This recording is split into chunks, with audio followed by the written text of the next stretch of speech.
Usaha pembuatan tahu milik Siti Muslihab ini satu dari sekian banyak pengrajin tahu dan tempe yang akhirnya memutuskan untuk mogok produksi.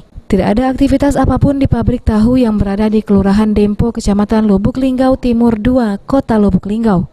Aksi mogok dilakukan lantaran harga bahan baku yakni kedelai yang terus naik dan mahal. Per kilogramnya harga kedelai mencapai Rp10.200.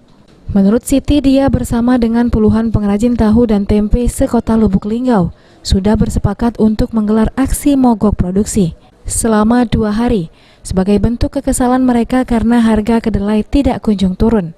Meski sudah berupaya menyiasati kenaikan bahan baku dengan mengurangi ukuran tahu dan tempe, namun hal itu tidak bisa menutupi biaya produksi. Bahkan sejak kenaikan kedelai, sejumlah karyawan terpaksa dirumahkan. Setelah aksi mogok, nantinya sejumlah pengrajin akan kembali memproduksi tahu dan tempe. Namun harga jual akan dinaikkan.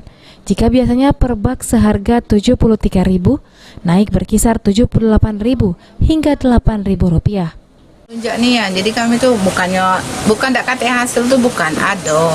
Tapi kan untuk biaya makannya itu kan pas-pasan ya, jadi kami tuh mohon cak mana lah solusinya biar kacang tuh naik turun jadi itu sudah iya sudah dari harga 9.000 itu sudah diperkecil. Harga 9.000 ini sudah 10 lebih gitu. Akibat mogok produksi, pasokan tahu dan tempe di pasar tradisional di Kota Lubuk Linggau kosong. Sejumlah pedagang gorengan pun banyak yang tidak menjual tempe dan tahu goreng. Tri Hajariah, PAL TV.